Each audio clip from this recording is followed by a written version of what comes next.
todos.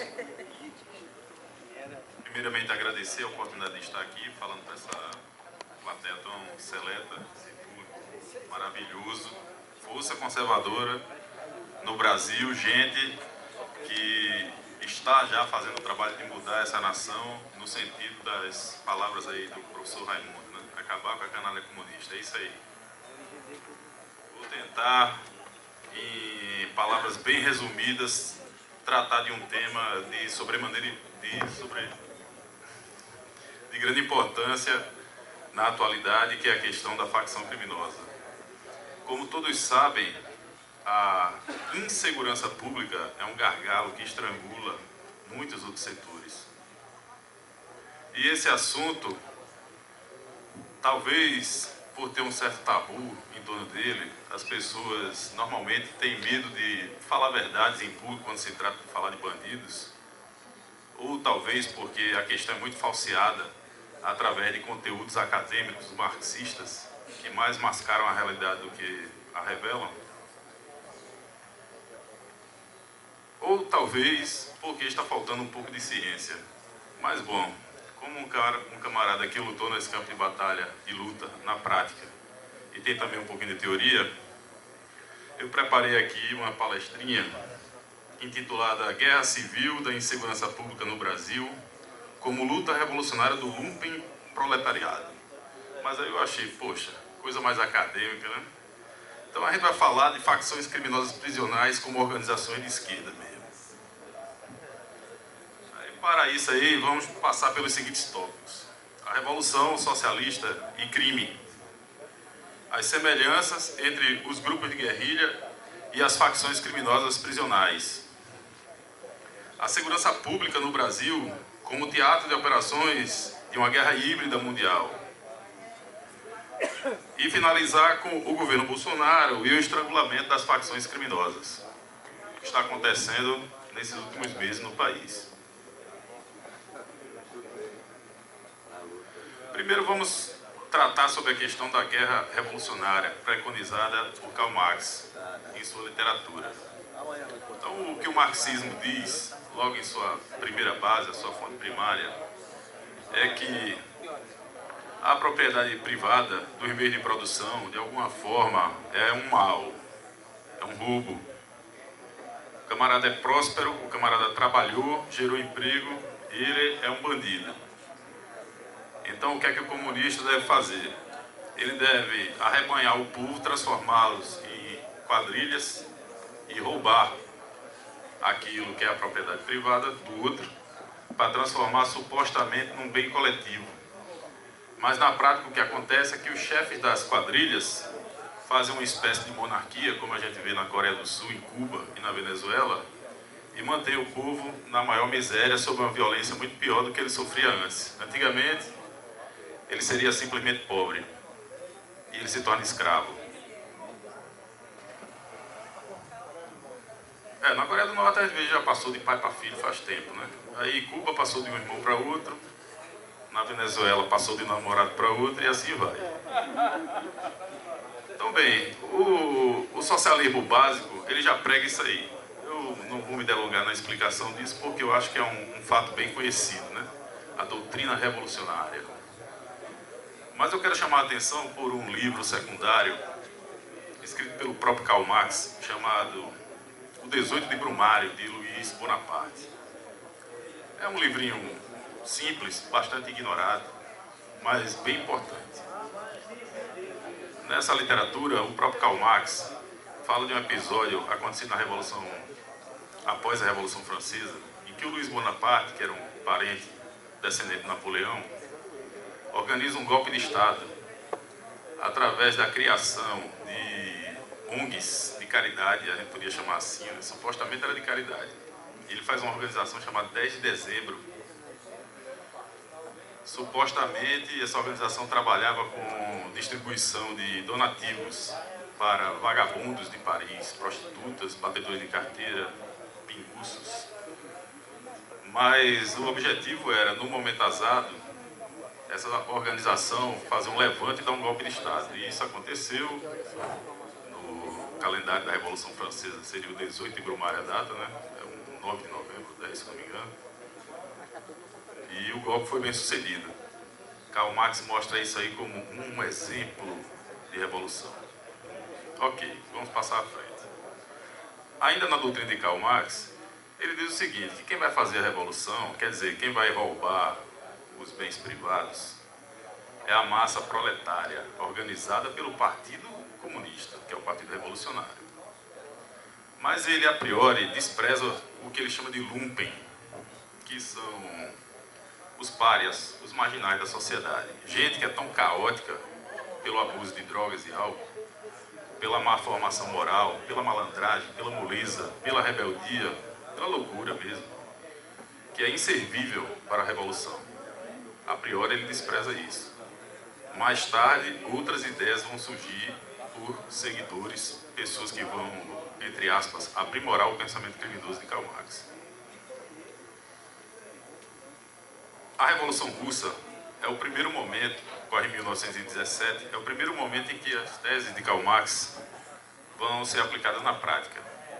Então, um bandido chamado Lenin, que estava preso na Alemanha, é solto pelo exército alemão com a missão de tocar a desorganização do Império Russo, que estava em guerra, Primeira Guerra Mundial, né, com os alemães. Então, o Império Russo realmente já estava bem combalido pela situação da guerra, estava agraçando uma fome, e Lenin consegue organizar lá o povo, conforme Karl Marx dizia, e fez uma revolução, derrubou o czar e fez um tratado de paz com a Alemanha. Como arma de guerra, o senhor Lenin e o partido bolchevique deu a vitória ao Império Alemão, provisoriamente. Depois veio a desgraça para a humanidade. Então, o que é que acontece? A partir de instalado o primeiro governo soviético, na União Soviética, esse governo se propôs a expandir o socialismo no mundo. Como é que ele faz isso? Parindo partidos filhotes, que vão tentar semear a revolução em outros países, principalmente da Europa, a princípio. Então, a missão dos comunistas nessa época era formar em cada país um partido revolucionário e esse partido arrebanhar as partes mais vulneráveis da população para formar um grupo que fizesse uma revolução armada, praticando assassinatos, terrorismo, sequestros, crimes com objetivos políticos. E, se fosse possível, fazer um grande levante armado. Isso se dá em vários países, com um grau de maior ou menor sucesso, mas nos primeiros tempos a coisa não foi tão fácil e a revolução ficou restrita, basicamente, à União Soviética. Como houve tentativas, então muitos bandidos socialistas, muitos terroristas socialistas foram presos. E foi o caso de um sujeito na Itália chamado Antônio Gramsci.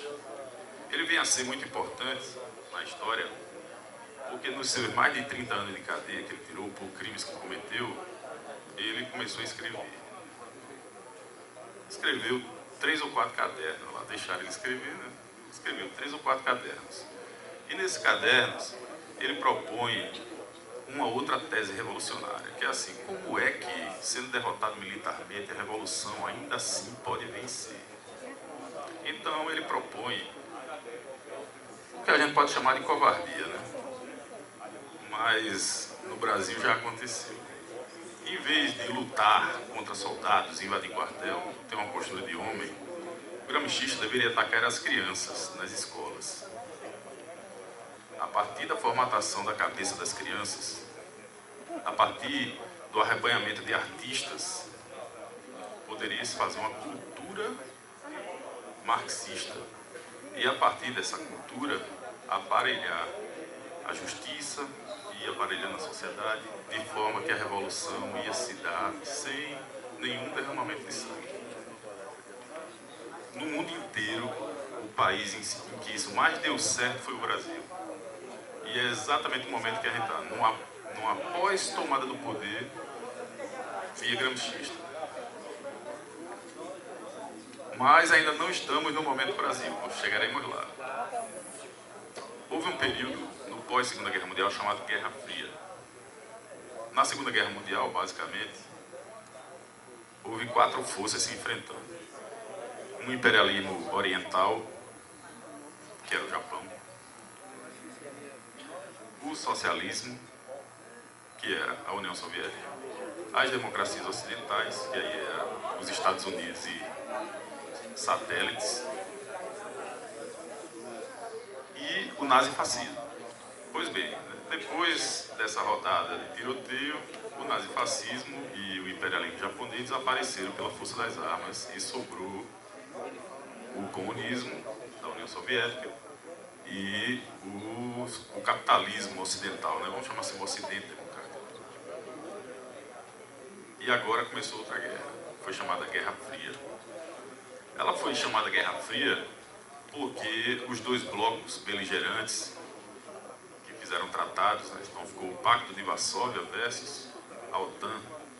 Esses 2 blocos desenvolveram armamentos nucleares e eles nunca entraram em choque diretamente, por isso chamaram Guerra Fria. Porém, a Guerra Fria foi bem quente, porque nela iniciou-se no mundo todo o que chamou-se conflitos de baixa intensidade. Os campos de batalha da Segunda Guerra Mundial foram substituídos por dezenas de guerras de guerrilha no mundo todo. Então agora a coisa não era mais decidida na base dos porta-aviões, tanques e etc. Agora era emboscada, como a gente vê aí nos filmes tratando da Guerra do Vietnã e outros lugares, né? Bom, por esta época, dada a dificuldade em alguns lugares da Revolução ter sucesso, surgiu um pensamento de um húngaro. A Hungria, infelizmente, era socialista nessa época. E esse pensador húngaro, chamado Georg Lukács, ele desenvolveu um aprimoramento da Revolução. Ele disse, olha, e se for num país em que os proletários não estão a fim de lutar? Aí Lukács diz, a gente pode aproveitar o lumpen proletariado para fazer a revolução. E quem é o lumpen proletariado? É o que Karl Marx tinha chamado de lumpen, aquele pessoal que ele descreveu no livro 18 Brumário, já citado aqui, os marginais, os bandidos. O húngaro Georg Lukács coloca isso aí como alternativa para a revolução. Aí você já começa a imaginar onde é que eu vou chegar. Antônio Gramsci fala de tomar o poder na sociedade utilizando a cultura. Aí o Georg Lukács fala de utilizar a bandidagem. Bola para frente. Chegaremos no Brasil daqui a pouco. Aí vamos lá. No Brasil, desde os anos 60, aliás, desde os anos 50, está sendo organizada uma luta armada. Literatura recente de pesquisadores tratando dos arquivos de inteligência de países além do Bloco Socialista, principalmente da República Tcheca, foi bem já. Então viram que haviam agentes infiltrados no Brasil, desde os anos 50, treinando parcela da população para a guerrilha. Para quem não sabe, eu vou até dar o toque. Existe uma organização chamada Via Campesina, ou Ligas Camponesas. Era uma precursora do MST. E esse pessoal já estava treinando guerra de guerrilha. Mais à frente é que aconteceu toda aquela situação que resultou no regime militar, em 1964. Então, na verdade, o Brasil já estava sendo preparado para ser palco de uma guerra revolucionária. Quem estava fazendo isso? Cuba e União Soviética, que estavam num programa acelerado de treinamento de agentes para praticar no Brasil os atos que fossem necessários a fim de criar um foco de guerrilha. Então, o que é o foco de guerrilha? A doutrina leninista, aquela que foi vitoriosa na Revolução Russa, previa que o partido revolucionário, a partir do aliciamento de trabalhadores em fábricas e do aliciamento da polícia e do exército, tomasse o poder nas cidades, numa ação que, a partir das cidades, tomaria os campos. Mao Tse Tung fez a Revolução Socialista na China, fazendo exatamente o caminho contrário. Ele iniciou uma guerra de guerrilhas nos campos e, a partir dos campos, tomou as cidades. Então, a Revolução Armada mesmo se dividiu, a partir de determinado período, em dois tipos básicos. O modelo leninista, que era de terrorismo e organização de sindicatos nas cidades, e a partir disso aí tomar o poder e invadir os campos, e o maoísta, que fazia o sentido contrário, dos campos para as cidades. Eu citei aqui essa questão dos sindicatos porque ela é muito importante. Desde a vitória da Revolução Russa, outros países desejosos de expandir, outros países não, outros partidos comunistas desejosos de expandir a Revolução para si, viram que aquela forma proposta por Lenin para organizar os trabalhadores, na ausência de uma guerra, na ausência de uma fome, que foi a condição de desgraça que gerou a Revolução na Rússia, poderia ser feita através de um modelo de organização chamado sindicato. Então os trabalhadores, em tese, seriam unidos para lutar pelos seus direitos, e ali seriam doutrinados e praticariam os atos da Revolução. Então o francês Georges Sorel deu essa péssima contribuição para a história da humanidade, criando a doutrina do sindicato revolucionário. Estou citando todos esses autores aí, não para ser enfadonho ou acadêmico. É para que vocês vão juntando as pedrinhas. Gramsci cria a guerra cultural. O Sorel cria o sindicato revolucionário. E o Georg Lukács cria o conceito de revolução a partir do lumpen proletariado. Pode sair num coquetel, chacoalha e a gente já tem a facção criminosa. Vamos chegar nisso daqui a pouco. No Brasil, a partir dos anos 60, então aquelas organizações subterrâneas já estavam sendo preparadas aí para a luta armada, diante de um momento em que as Forças Armadas, para salvar o Brasil, tomam o poder e moralizam o que estava precisando moralizar, elas criam algumas siglas revolucionárias. Bem parecido com as siglas de facções que a gente tem hoje, né? Naquela época era a VPR, Vanguarda Popular Revolucionária, tinha o POLOPS, que era Política Operária, e o VAR Palmares, Vanguarda Armada Revolucionária, Colina, ALN, então tinha uma série lá. Todos eles praticantes de assaltos a bancos, assassinatos, sequestros, roubos normais de comerciantes, e isso era justificado que era assim, era expropriação dos bens para fazer revolução.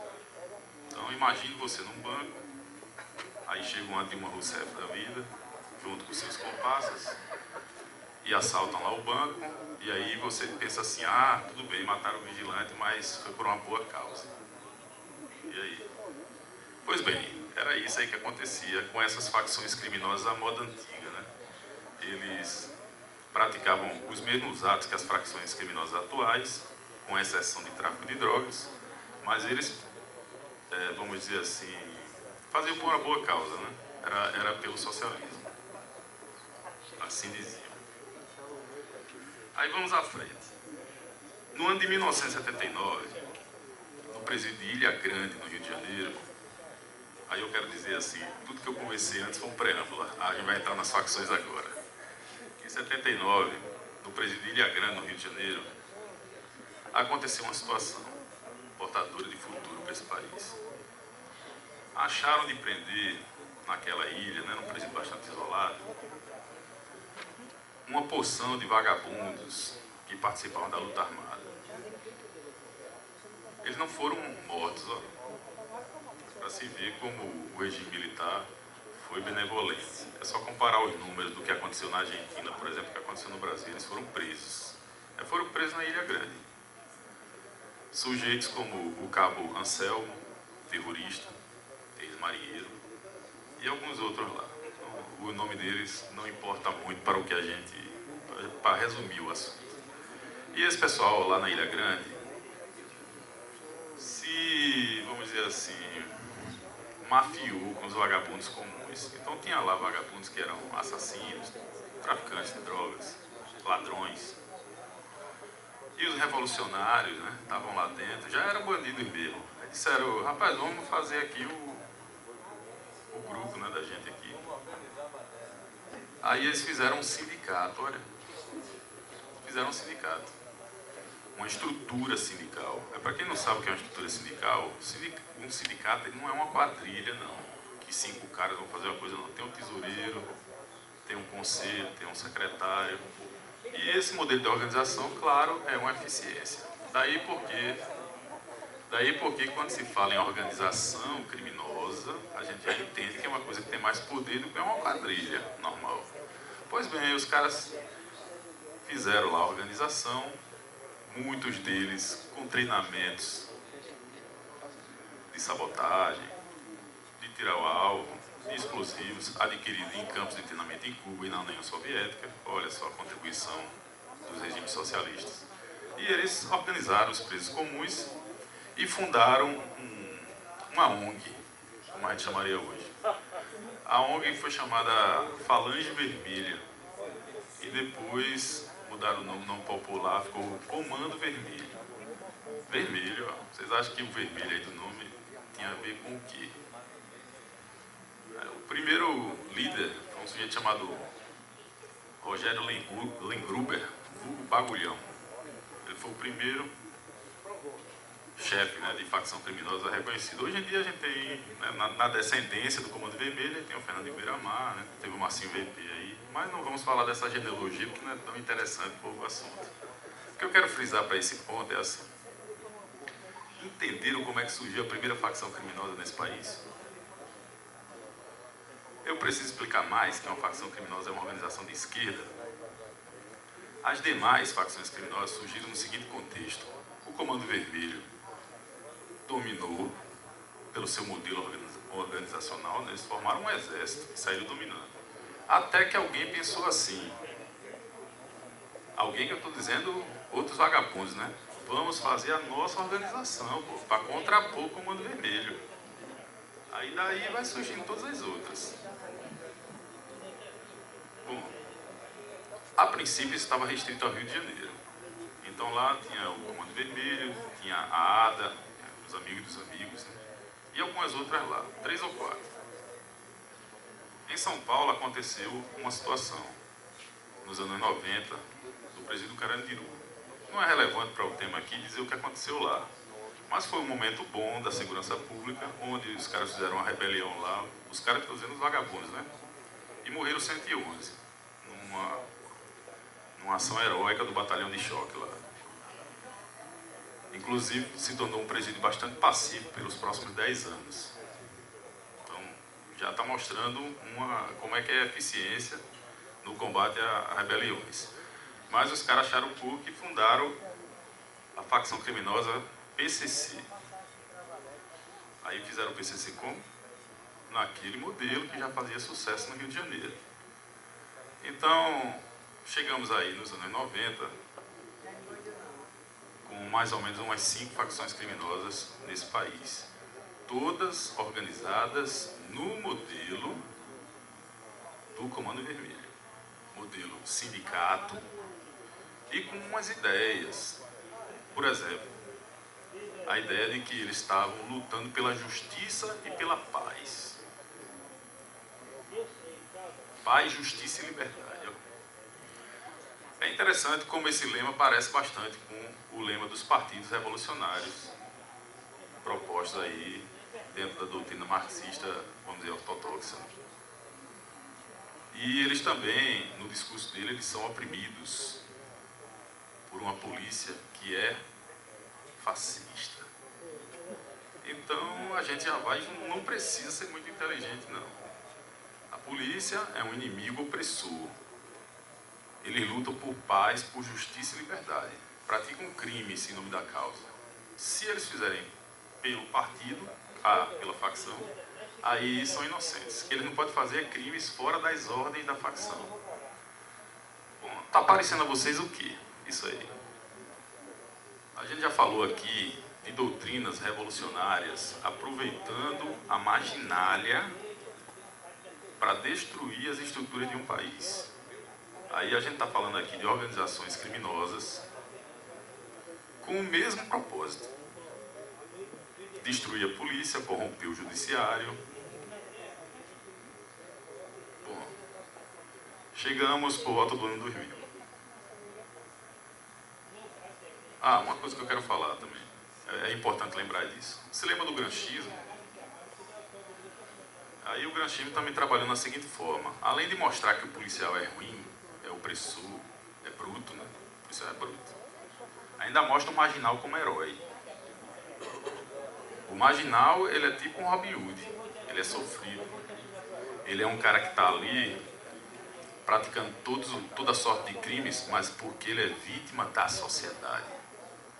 Quem fez um estuprador estuprar, um traficante de drogas viciar os filhos adolescentes dos outros, foram vocês. Vocês, a sociedade.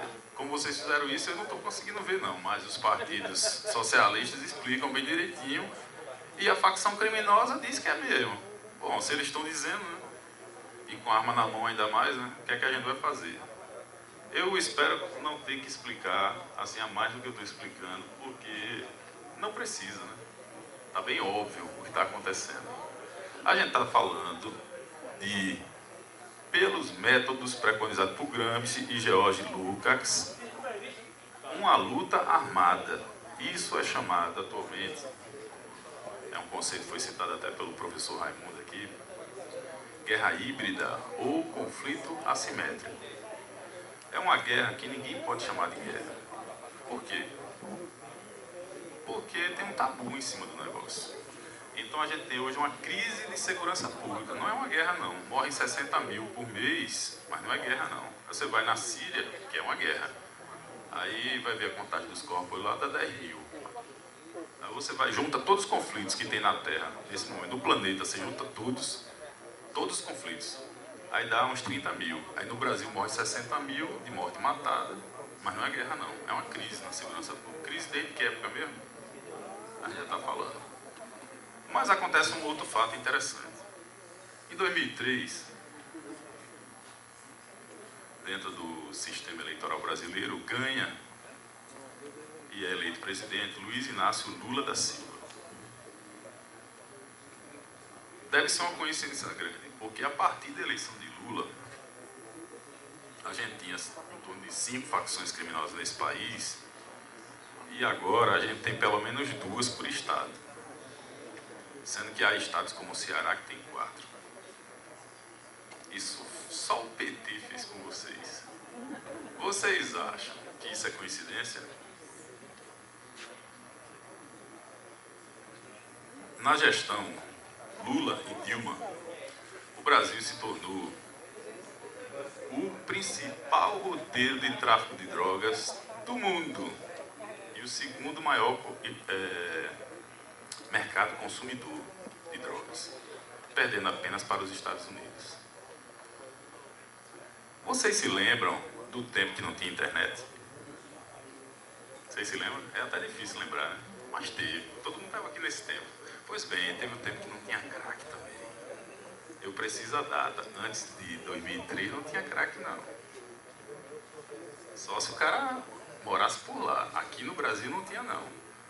Mas hoje eu posso dizer, quem é do interior aí sabe bem. A gente pode chegar dentro do interior, não achar Coca-Cola gelada para tomar, mas uma pedra tem para vender. Aí eu faço uma reflexão. Como é que a Coca-Cola, uma potência logística, né, mundial, tem uma capilaridade que pensa de Deus? Em todo canto tem Coca-Cola. Como é que tem canto que a Coca-Cola não chega e um produto agrícola, vamos chamar assim, né? Não vem de uma planta, né? Uma planta dos Andes, olha. Como é que um produto agrícola, ou subproduto agrícola, né, um produto agroindustrial, vamos chamar assim, ilegal, chega ao ponto de, numa cidade como Recife, que você olha no mapa, está na contraencosta do negócio, aí tem pedra com fartura, viciando todo mundo. Quantas toneladas é necessário para fazer a cabeça dos noiados só de Recife? E como é que isso chega aqui? Se é ilegal. Se não pode passar em nenhuma fiscalização rodoviária de portos, o pessoal está trazendo na mochila. Como é que é essa quantidade? Não, essa quantidade está vindo de mochila, está vindo de caminhão, está vindo de avião, navio. Para poder abastecer o mercado brasileiro é assim. Detalhe, eu falei também que o Brasil se tornou o primeiro roteiro de tráfico de drogas, né? Então o Brasil se tornou um corredor das drogas andinas para abastecer os Estados Unidos, a Europa e tal. Não deve ser coincidência, né? Imagine aí, quem é a polícia investigativa? A polícia civil. Em todos os estados da Federação Brasileira, a polícia civil está sucateada a ponto de ter menos de 50% do seu efetivo. Em todos os estados. Justamente a polícia que investiga. Aí tem a PM, né? Que é a mais ostensiva. Em todos os estados do Brasil, a PM também está sucateada. Alguns estão melhorzinho, outros não. No Rio Grande do Norte mesmo está funcionando com 70% de efetivo. Aí eu disse, não, 70% dá para lutar. More você no interior, em que a guarnição de polícia completa tem 6 homens. Tem menos em alguns lugares, tem 2, tem 1, muito lugar não tem nenhum. Então, como é que chegou nesse ponto aí? Porque há um tempo atrás, eu era menino, anos 80, tinha segurança, as pessoas ficavam na calçada, na porta de casa. Mas era regime militar, ué. Aí não tinha facção criminosa. Quer dizer, tinha uma, né, que eles fundaram. Aí depois, aí virou democracia, o povo no poder, o povo, a bandeira vermelha lá, encheu de bandidos. Eu não vou fazer mais mistério, eu vou fazer uma revelação aqui para vocês. A esquerda empoderou os bandidos, a esquerda são facções criminosas prisionais, a esquerda está por trás do narcotráfico. Para fazer um resumo, né?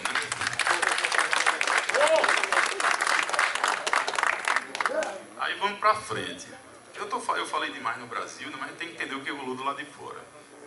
Em países vizinhos, como por exemplo a Venezuela, com Chávez, a Bolívia, com Evo Morales, a Colômbia, que enfrentou uma guerra revolucionária de 50 anos contra as Farc, o Peru, que tinha seus problemas lá, com outra facção criminosa chamada Sendero Luminoso. Em todos esses lugares, a guerrilha, que era armada, financiada, recebia todo tipo de ajuda do bloco socialista. Na hora que o regime socialista no mundo se mostrou uma falácia e implodiu, eles, em vez de abandonarem aquela luta, se fossem pessoas de bem, né? Aí via, era tudo ilusão, não vale a pena, mas eram bandidos, sempre foram. Aí eles fizeram uma simbiose com os traficantes de drogas, que na verdade os traficantes de drogas já eram de esquerda mesmo. Assistam aquela série boa, Narcos, que você vai ver que o Pablo Escobar, ele só não é um marxista porque ele não quer fazer a revolução, mas dá para ter uma semelhança dele com Lula. Só vou olhar que até candidato ele foi e tal. Exatamente. Esse período aí acontece a partir dos anos 90, né? Então acontece a fundação, na verdade vem de antes, mas nessa ponta fica claro, da narco-guerrilha. É uma simbiose dos grupos guerrilheiros socialistas com os traficantes de drogas, que em tese eram capitalistas. Mas se você olhar direitinho, você vai ver que, ora, mesma lógica da facção criminosa brasileira. Essa narco-guerrilha, em alguns lugares, fez um narco-estado. Então, quando a gente fala narco-estado é o quê? É um estado em que a cúpula dirigente pratica o tráfico de drogas. Se você não sabe, a DEA, que é um departamento americano de fiscalização de drogas e etc., com base em dados de inteligência e tal, acusou formalmente o governo da Venezuela e o Maduro, né, como principal representante, ele é o chefe do maior cartel de distribuição de drogas do mundo, chamado Cartel dos Soles. Evo Morales também é um traficante de drogas. Para quem não sabe a história do Evo Morales, atual presidente da Bolívia, ele era um índio presidente dos sindicatos de cocaleiros. Quem são os cocaleiros? Plantadores de coca. Pois é, né? Plantadores de coca. Agora, eu quero fazer um parênteses. Na Bolívia, países andinos ali, existe um uso tradicional da folha da coca. É uma coisa como tomar café no Brasil. O pessoal masca a folha de coca, aí fica com a melhor disposição para andar nas montanhas. Nas montanhas, dependendo da altitude, o ar fica rarefeito, então a pessoa pode ter indisposições, náusea, dor de cabeça. Um de vocês, indo lá, é bom mascar uma folha de coca. É homeopatia, isso aí não tem problema não. O problema surgiu apenas quando vagabundos foragidos do regime Pinochet, que moravam no Chile, fizeram fizeram uma parceria, né, com os vagabundos da Colômbia e começou o refino daquela folha nessa substância chamada cocaína. E daí surgiu os cartéis colombianos e depois veio essa situação da narco-guerrilha e depois narco-estados. Todos os narco-estados são socialistas. E aí? Não por acaso, esses narco-estados, junto com Cuba, a velha figura de Cuba, sob a liderança do camarada que foi chamado Cara, né, por Barack Obama, eles fundaram uma organização. Para quem não conhece a organização, é bom dar um porque ela é muito importante.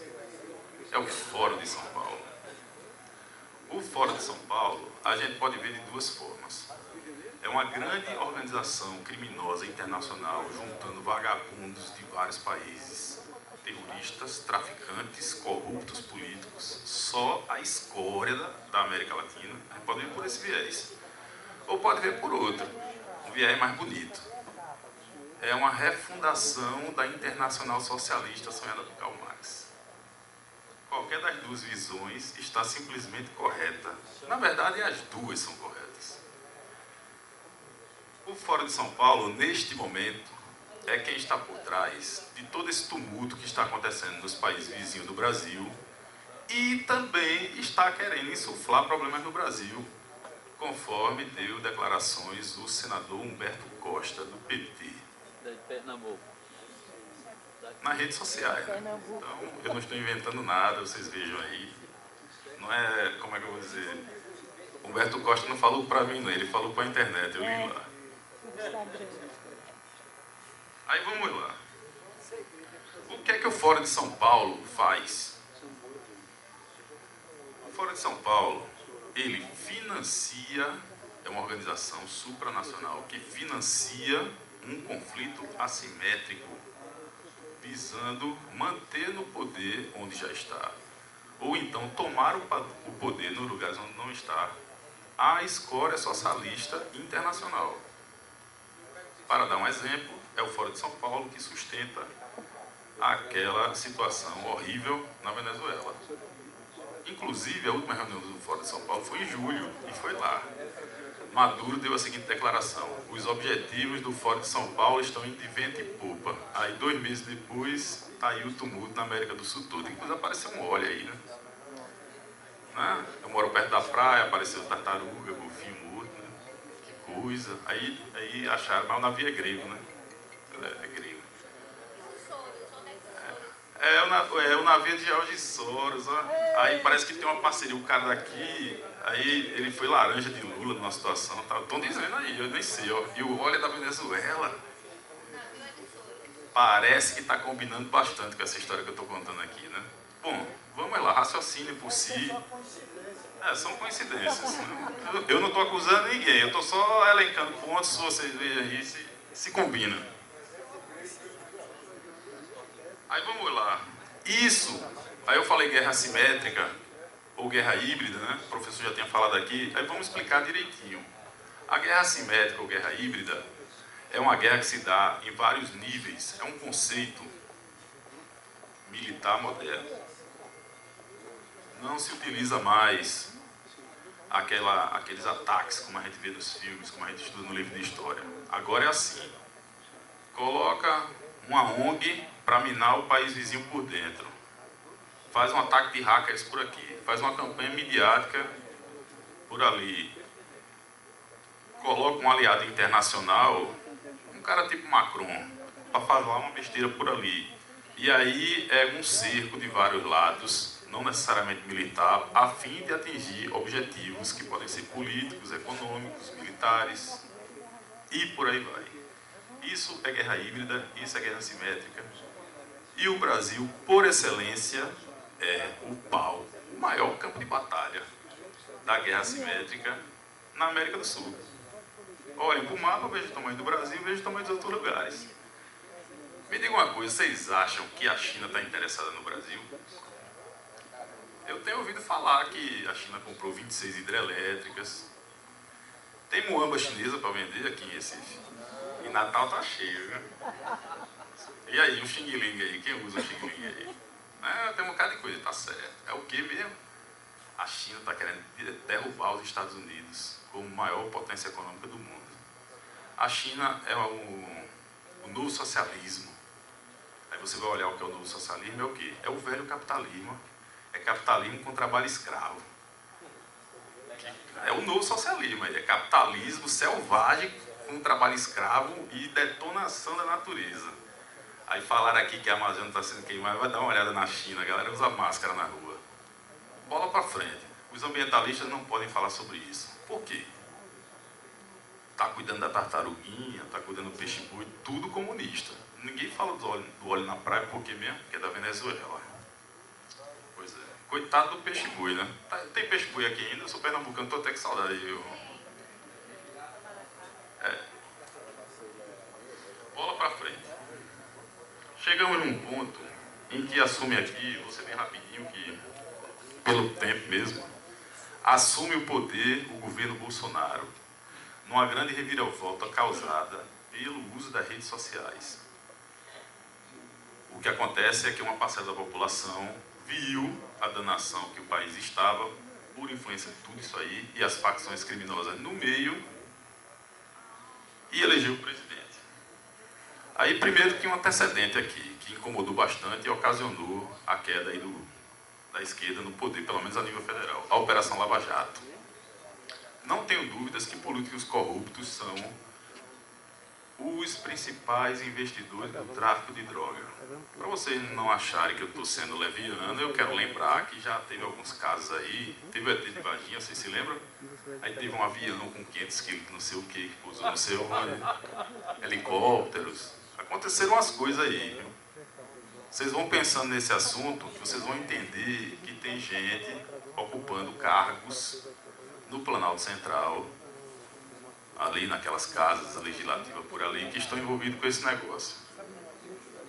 Aí, bom, já deu um acocho, mas quando o Bolsonaro chegou, colocou o super-ministro Moro. Já estava fazendo um trabalho excelente, e como ministro da Justiça, ele tentou dar um cerca-por lá nas facções criminosas prisionais, que é o tema que ele está falando. Ele tentou fazer com os corruptos também, né? Mas aí teve aquela história do COAF, que já tiraram dele, e desmembraram do pacote anticrime a parte de combate à corrupção. Isso tem uma motivação, é claro. Mas tem um pacote anticrime aí para falar. O pacote anticrime é um conjunto de medidas para pegar pesado com facção criminosa. Para citar uma só, é assim: o membro de facção criminosa que for preso, ele não tem direito, se o pacote anticrime for aprovado, a nenhum tipo de benefício, saidinho, tudo. Ele vai tirar a cadeia pelo pé. Olha só, o cara de facção criminosa ser preso e ficar na cadeia, se ele pegar 30 anos, ele fica 30 anos.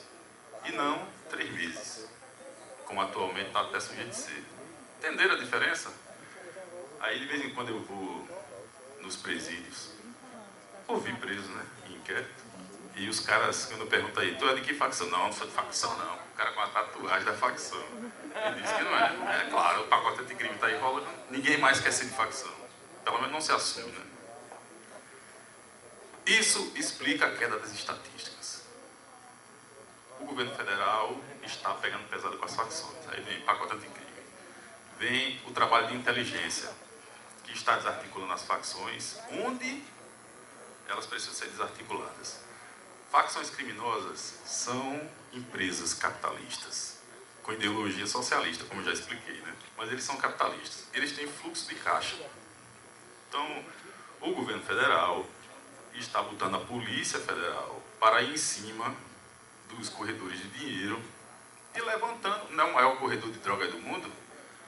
Então, para onde é que vai essa droga? Então, observem o jornal, está saindo apreensões recorde de toneladas em tudo quanto é canto, principalmente em portos.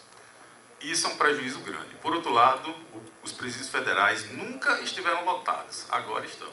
Porque os líderes de facção todos estão lá e eles estão fazendo um manejamento de forma que os caras não estão conseguindo se coordenar. As facções estão sem cabeça e levando prejuízos. Isso é o que está por trás da queda de cerca de 20% de todas as estatísticas criminais no Brasil inteiro. Então, já expliquei o que está acontecendo aí. As facções criminosas estão levando uma peia que nunca aconteceu na história delas. Por isso que estão querendo Lula livre. Aí vamos lá. Eu quero finalizar dizendo o seguinte: por tudo que eu argumentei, combater a esquerda é combater o crime. Quando se pena um traficante, está tirando força da esquerda. Quando a gente arrocha o nó nessas campanhas de legalização da droga e não aceita esse povo, a gente está estrangulando o Fórum de São Paulo. Quando a gente deixa de... Quando a gente faz um trabalho eficiente e políticos de esquerda deixam de eleger, traficantes, assassinos, estupradores, ladrões, membros de facções criminosas deixam de ter uma bancada que os defenda nas casas legislativas.